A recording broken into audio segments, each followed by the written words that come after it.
segundo módulo da aula sobre o poder constituinte. Antes de dar sequência propriamente ao assunto, eu vou retomar um ponto. A teoria do poder constituinte, como se pode observar numa rápida pesquisa em livros sobre direito constitucional e mesmo de ciência política, só tem importância em estados que contem com constituições documentais e, sobretudo, rígidas. Estados com constituições flexíveis não assistem normalmente a uma formulação da teoria do poder constituinte. E por que razão? Por uma razão de ordem prática, quer dizer, isso não quer dizer que não se possa conceber um poder constituinte nesses estados de constituições flexíveis, um estado que marca o nascimento, daquela ordem jurídica, daquela ordem estatal. Poder, aliás, que marca o nascimento daquela ordem estatal. Entretanto, o que nós verificamos é que, na prática, o poder que elabora as normas materialmente constitucionais, porque apenas essas são identificadas em estados com constituições flexíveis e inorgânicas, como seria, por exemplo, o Reino Unido, o exemplo que é mais clássico nessa matéria. Nesses estados, é claro que existem normas materialmente constitucionais, não existem normas formalmente constitucionais. Essas normas podem ser identificadas e o são pela doutrina. Entretanto, o poder que elabora essas normas é o mesmo que faz a legislação ordinária. Então ele não tem nenhum tipo, ele pode alterar as normas constitucionais como altera a legislação ordinária. Portanto, não há uma supremacia hierárquica das normas constitucionais.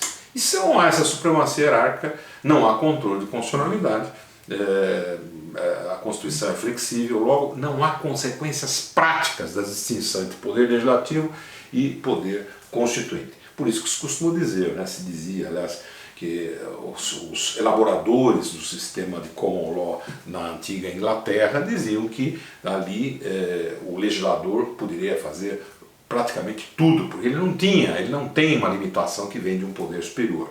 Embora poder constituinte, ele também é ao mesmo tempo o poder constituinte para a revisão das normas constitucionais.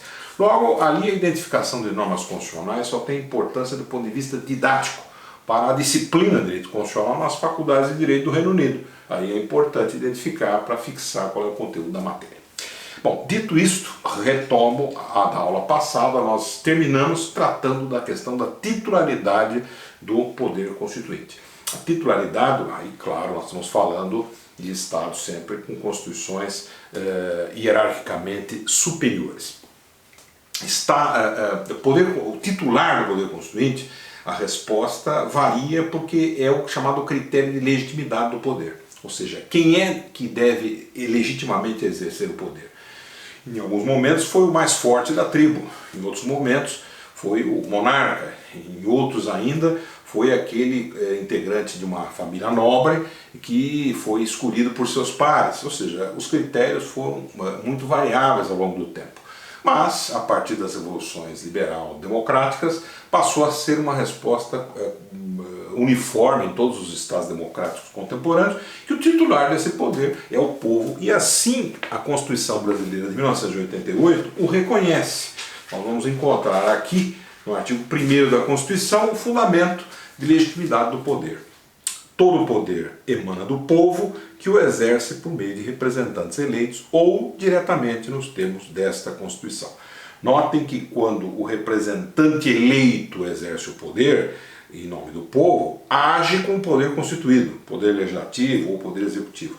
E mesmo o povo, quando age diretamente por meio de plebiscito, referendo, iniciativa popular, age como poder constituído, não está ali agindo como o titular da soberania. Mas o que se quer dizer aqui é que o povo é o titular da soberania. E ele pode, inclusive, claro, a qualquer momento mudar a própria Constituição. Ele é o único que tem esse poder, não é? Porque a soberania é inalienável, como nós aprendemos nas noções de teoria do Estado. Bom, visto isto, vamos para o agente do poder constituinte. O fato de que o povo é o titular não quer dizer que ele utilize esse poder diretamente. Imaginem, a elaboração de uma Constituição, como é que todo o povo vai elaborar a Constituição? Ele tem que escolher representantes para isso, ou então algumas pessoas vão se arvorar em representantes do povo, tem as duas situações. A A situação mais compatível com os princípios democráticos é o povo mesmo escolher os seus representantes ou converter uma Câmara Representativa em Assembleia Constituinte. É o que aconteceu em 88 no Brasil. O Congresso Nacional foi então convertido em Constituinte, a chamada Constituinte Congressual. Não foi uma Assembleia Nacional Constituinte exclusiva, foi uma Constituinte Congressual, que aliás, entre parênteses, foi um dos nossos pecados nesse processo de redemocratização. Mas não é o tema de hoje. Enfim, o agente do poder constituinte é aquele que vai exercer o poder no seu nome. Pode ser uma Assembleia Constituinte, escolhida em votação, enfim, por voto, né? Ou pode ser, eventualmente, esse agente um grupo de pessoas que se arvora em representantes do povo, e depois nós vamos verificar se isso vai dar certo ou não subsequentemente, né? Eventualmente poderá dar, se elabora uma Constituição e essa Constituição é observada pelo povo, pela sociedade, ela foi aceita, mas nós temos o critério de eficácia da nova ordem jurídica. E esse é um ponto também aqui importante, né? Muitas vezes a Constituição não é elaborada de uma forma democrática, mas ela se legitima, né? Até mesmo com o passar do tempo.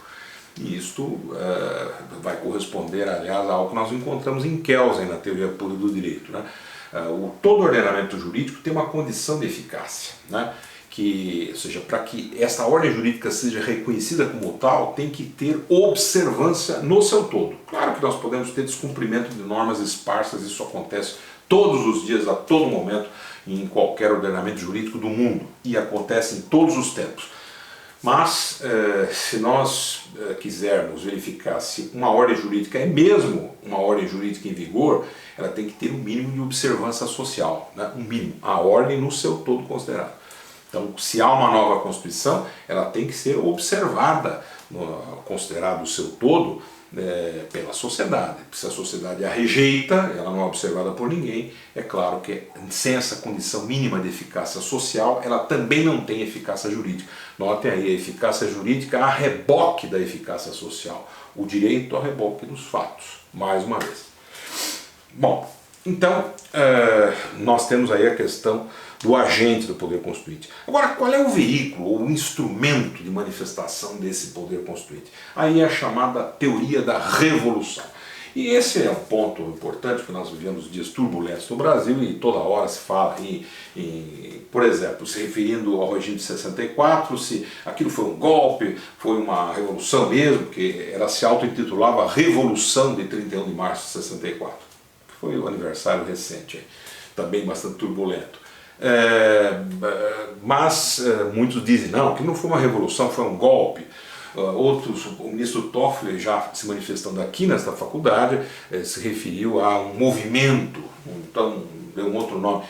Olha, é importante aqui, uma coisa é o linguajar político, jornalístico, vulgar, outra coisa é o linguajar técnico. Para as ciências sociais, revolução tem um sentido de alteração das estruturas econômico-sociais, do modo de produção em geral. Tem aí um fundamento um pouco no marxismo sociológico. Então se diz que revolução, por exemplo, foi a Revolução Francesa, porque ela de fato alterou o padrão feudal de produção para um padrão capitalista. Revolução teria sido a revolução comunista da antiga União Soviética, que alterou o modo de produção, socializando os meios de produção, ou a revolução maoísta na China, né, contemporânea, da mesma maneira. Bem, esse é o conceito sociológico. Então, uma quebra de legalidade e ordem jurídica não seria necessariamente uma revolução. Mas esse não é o sentido jurídico. O sentido jurídico de revolução é de quebra da ordem jurídica, qualquer quebra. Ou seja, não observada a Constituição, a ordem jurídica foi desrespeitada, foi ignorada por quem detém o poder ou quem passou a exercer o poder, nós temos uma revolução. Nesse sentido, portanto, que por muitos é chamado de golpe de Estado de 64, foi uma revolução. Nós tivemos no Brasil revolução para proclamar a República, nós tivemos revolução para adotar o Estado Novo, nós tivemos revolução para derrubar o Estado Novo e instaurar a ordem democrática pós-46, nós tivemos revolução pelos militares para implantar o regime autoritário de 64 e tivemos a revolução novamente para redemocratizar o país. Tudo isso é revolução, no sentido jurídico. E golpe de Estado. Golpe dá uma ideia de alguma coisa que não tenha apoio popular, pelo menos inicialmente, né? Esta é um pouco a ideia. Se for assim, a proclamação da República foi um golpe, porque não tinha o menor apoio popular, a monarquia até era benquista no Brasil, embora estivesse desgastada. Mas o que importa é que é uma quebra da ordem jurídica, né? Claramente houve com a proclamação da República, ninguém tem dúvida disso. Nós podemos achar que, por exemplo, a chamada Revolução de 30, de fato tinha grande apoio popular, menos no estado de São Paulo, talvez em Minas Gerais, mas enfim, até mesmo em Minas, tinha um apoio em boa parte do país, pelo menos, talvez até majoritário, né? E, nesse sentido não foi um golpe, foi uma revolução, mas revolução também foram os outros golpes. Ou seja, o termo revolução abrange toda a outra nomenclatura, movimento, golpe, quartelado, o que quiserem chamar. Essa é uma questão mais política. Saber se tinha apoio popular, se não tinha apoio popular, é uma questão de legitimidade do poder. Para o direito, quebrou a ordem jurídica é revolução. Esse é o sentido nosso de revolução. Então, o veículo do poder constituinte é a revolução. Toda vez que há uma manifestação do poder constituinte, há uma revolução. Isso não quer dizer que haja, por exemplo, movimentação militar, que haja guerra civil, que haja mortes. Há inúmeras revoluções jurídicas sem morte, tranquilas, como foi no Brasil para redemocratizar o país, em que houve quase que um consenso, né? Houve alguns acordos não escritos, como por exemplo aceitar a Constituinte Congressual, porque os militares não aceitariam, né? Havia o medo, o temor de que não se aceitaria uma Constituinte exclusiva, o que, a meu ver, foi um equívoco monumental, equívoco político e equívoco jurídico. Bom, passamos então às formas de expressão deste poder constituinte. As formas de expressão são basicamente duas: a outorga ou a Assembleia Nacional Constituinte. A outorga é um mecanismo, vamos dizer, não democrático, né? O mecanismo mais democrático é sem dúvida a Assembleia Nacional Constituinte, ou seja, eu escolho representantes, que é um método democrático, escolho representantes políticos, só que em vez de deputados comuns são deputados constituintes. Esses deputados elaboram a carta, aí claro que não são eleitos, tem uma interação com o eleitorado, com o cidadão, quanto mais debate, audiências públicas, melhor. Então nesse ambiente democrático, arejado, mas que não é tão simples assim. Muitas vezes ele precisa ser construído, nós precisamos alterar o sistema eleitoral, alterar o sistema partidário, organizar esse processo, por exemplo, elaborando um projeto prévio, um anteprojeto que vai servir de base, e aí então se manifesta a Constituinte. Foi um equívoco cometido com a Constituição de 88, acharmos que basta convocar a Constituinte que pronto, o país será feliz e as coisas vão acontecer. Não é assim. É preciso preparar esse projeto. Os partidos que fizeram a Constituição de 88 eram os mesmos partidos que existiam antes, no regime anterior. E pior, o Congresso que fez essa Constituição foi um Congresso totalmente deformado pelo regime anterior, no chamado Pacote de Abril, em que alguns estados, notadamente este estado de São Paulo, foi subrepresentado, ou era subrepresentado, como é até hoje, em prol da superrepresentação dos estados em que há os vazios demográficos, notadamente os estados do norte do país, não do nordeste, do norte do país, onde há realmente uma superrepresentação, que não é democrática, porque o princípio é de que tem que ter uma proporcionalidade entre o número de votos e o representante. Não é possível uma pessoa ser eleita com 10 mil votos e o outro precisar de 250 mil votos para se eleger. Quem perde é o eleitor, que tem o seu voto valendo menos nos estados subrepresentados. Isso é gravíssimo do ponto de vista da teoria democrática, praticada no Brasil até hoje, herança do regime anterior, que foi acolhida pela Constituinte que elaborou a Carta de 88. Bem, que não foi uma Constituinte exclusiva, como disse, foi uma Constituinte congressual. As formas de expressão, portanto, variam. No Brasil nós já experimentamos de tudo. A Constituição Imperial foi outorgada por Dom Pedro, mas o curioso é que havia uma Constituinte. Inicialmente, o Brasil adotou o formato democrático, foi convocada uma Constituinte, mas naquele tempo, ainda que estavam muito próximos, né, da monarquia de direitos divinos, monarcas muito poderosos, muito fortes, Dom Pedro, herdeiro de toda aquela raiz, né, autoritária, centralizadora do Estado português, Ele não gostou de algumas coisas da Constituinte, simplesmente acabou com a Constituinte, colocou ali o canhão na porta da sede da Constituinte e deu voz de prisão. Quer dizer, coisas, então, de uma democracia ainda, que na época não era propriamente uma democracia, mas um Estado soberano dando aí os seus primeiros passos com a independência.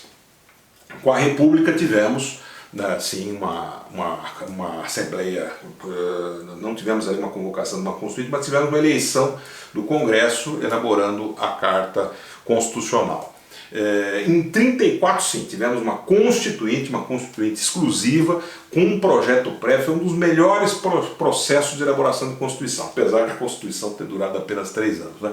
Para ver que uma coisa também não tem relação com a outra.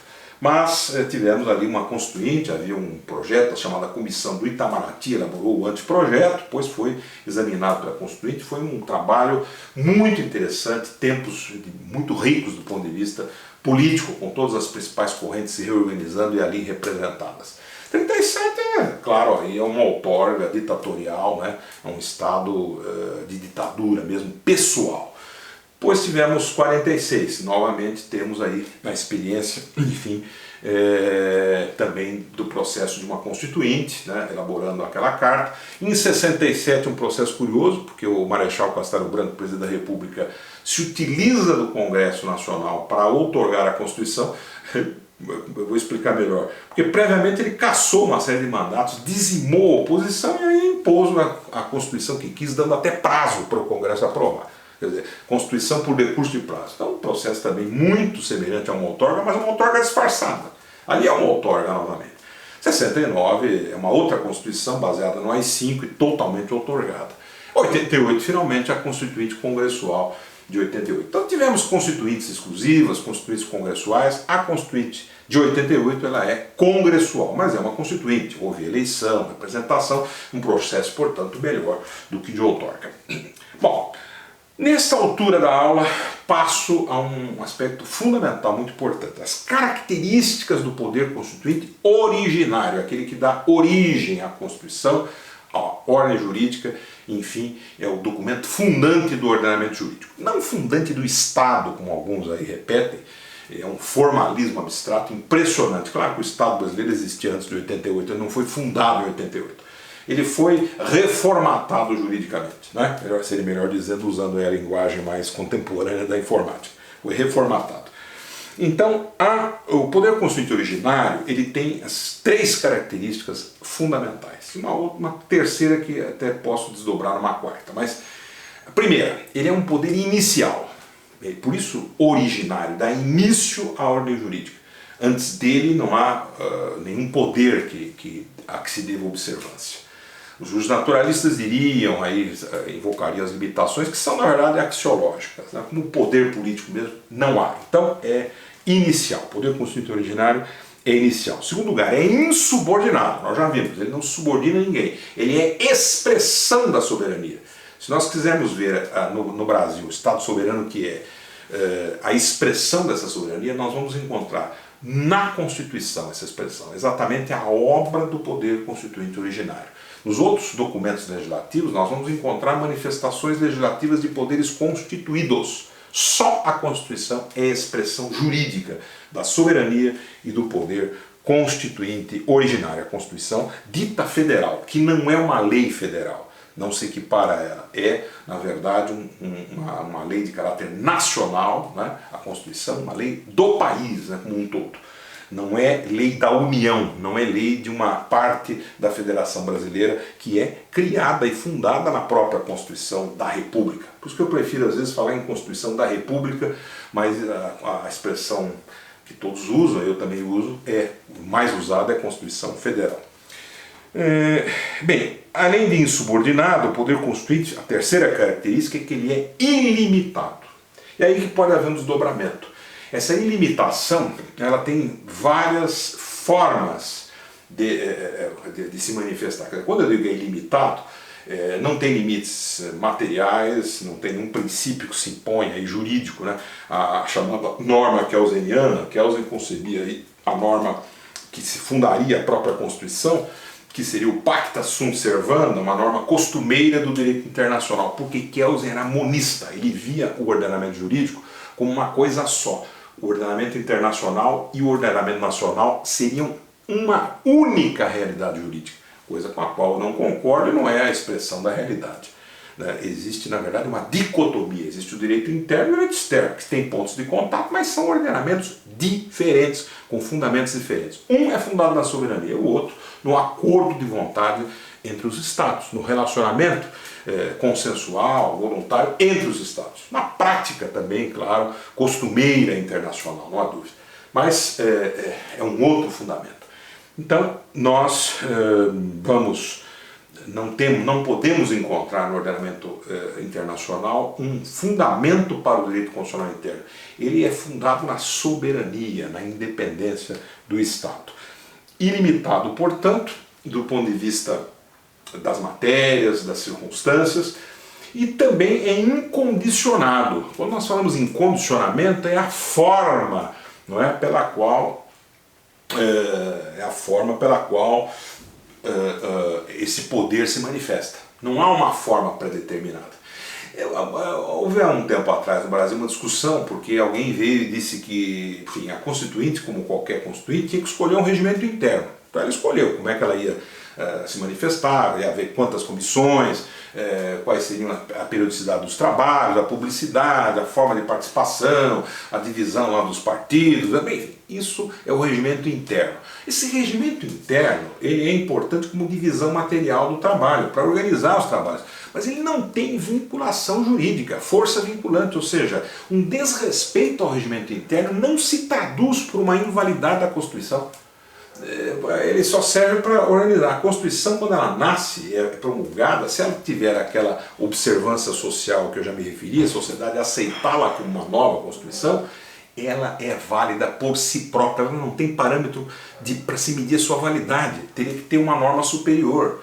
Então o regimento interno não é norma superior e pode ser sim violado, desrespeitado o tempo todo, desde que no final a Constituição elaborada seja votada. Então descobriram aí que houve um dispositivo justamente que trata do princípio da separação dos poderes que não foi votado no plenário. E nossa, já se começou a imaginar aí uma ação direta de inconstitucionalidade, uma celeuma, né? Aí aparecem os constitucionalistas para darem palpite sobre coisas que eles não entendem, né? E sai na mídia e tal. Na realidade não houve irregularidade nenhuma. A Constituição, mesmo que tivesse rasgado totalmente, olha, mandou fazer uma coisa, mandou fazer A, e aí a Constituinte fez B, desde que a Constituição seja aceita pela sociedade, acabou o problema. Não tem inconstitucionalidade em relação à própria Constituição como obra de um poder originário. É ilimitado, repito, e incondicionado, não há fórmulas para sua manifestação que sejam impositivas. Bom, vistas essas características, né, nós já podemos passar a uma outra questão, que é a do chamado poder constituinte derivado. Nota o seguinte, primeiro que essa é uma Constituição doutrinariamente complexa e muito discutida no início, né, das democracias contemporâneas, no início, ao tempo das chamadas revoluções liberais. Especialmente na França, que é onde houve a Revolução Francesa, nós tivemos uma discussão muito acirrada. Até hoje a doutrina francesa, tudo que é manifestação popular direta, ela entende como manifestação de soberania. Tanto que lá não se faz controle de constitucionalidade, de emenda, quando você tem, porque as emendas constitucionais, lá chamadas leis constitucionais, quando elas sofrem um referendo. Então, se houver um referendo popular, eles acham que ali é manifestação da soberania, não pode haver controle de constitucionalidade. Não é a teoria aceita na maior parte dos países do mundo, e no Brasil inclusive. Por quê? Porque o fato do povo estar se manifestando diretamente, mas por um procedimento previsto e criado, regulado pela própria Constituição, mostra que ali não é poder soberano, mesmo que seja o povo diretamente. Por isso que uma lei de iniciativa popular pode ser sim inconstitucional e pode ser declarada inconstitucional. O Supremo Tribunal Federal fez o controle da lei do ficha limpa, ou a lei da ficha limpa, que foi considerada constitucional, mas podia ter sido declarada inconstitucional. E ele deu ali até, traçou alguns limites, estabeleceu alguns parâmetros para a sua aplicação. Então, isso não é o fato de ser elaborada pelo povo que lhe dá aí ilimitação. É obra do poder constituinte derivado, é obra de poder constituído. Bom, mas quando eu falo em poder constituinte, significa que eu estou pensando em norma constitucional, fazer norma constitucional. Ora, desde cedo se percebeu doutrinariamente que a Constituição não era um documento eterno. Toda lei está fadada a ser revista em algum momento. É próprio do processo jurídico, não é, que haja atualização normativa. A sociedade, especialmente a sociedade nossa atual, ela muda rapidamente. Imaginem, né, o mundo da informática que nós vivemos, ele não existia há cerca de 20 anos atrás, né, pouco mais do que isso, 25, 30 anos atrás, não havia nada parecido, né? Então, os processos tecnológicos contemporâneos são muito rápidos e a sociedade sofre. Vejam a sociedade que nós vivemos informacional, né? Sociedade digital, muitos dizem, é totalmente diferente, né, do que havia 25, 30 anos atrás. Então, isso muda até a maneira das pessoas se comportarem socialmente. A mídia social, por exemplo, tem um impacto monumental em vários campos. Então, isso tudo vai fazer com que o direito precise de atualização constante, inclusive o texto constitucional. Em uma Constituição extensa, como é o caso da brasileira e de algumas outras, mais ainda, porque aí a defasagem ocorre mais cedo. Por isso que é uma boa política legislativa em matéria constitucional não fazer constituições longas, não fazer constituições detalhistas. Por que no Brasil isso foi feito? Porque o nosso Congresso era constituinte, acostumado a lidar com detalhes e não com normas estruturantes. E essa é parte dos nossos problemas constitucionais, vem daí. Então, nós temos uma Constituição que já passou por... Ela sofreu uma média de 3 emendas por ano. Bom, lá nos primórdios do constitucionalismo já se percebeu que era preciso, assim como o Código Civil precisa de atualização, quer dizer, houve tempo, né, assim que as sociedades contemporâneas assumiram o poder legislativo, dizendo, não, o direito tem que ser não costumeiro, e sim legislado. Num primeiro momento achou que bastava fazer uma lei que ela, se fosse de boa qualidade, era eterna. O próprio Código Napoleônico, que é o Código Civil francês, em vigor até hoje, se achava que era um crime mudar esse código, que era tão perfeito, feito pelos maiores juristas da época, mas até o Código Napoleônico rapidamente teve que ser alterado. As constituições também passam por isso. Para isso, eu preciso de um poder que elabore normas constitucionais. Então, portanto, é um poder constituinte sob esse aspecto. Mas será esse poder constituinte um autêntico poder constituinte? Ele é chamado pela doutrina de poder constituinte derivado, que significa que ele deriva do poder originário.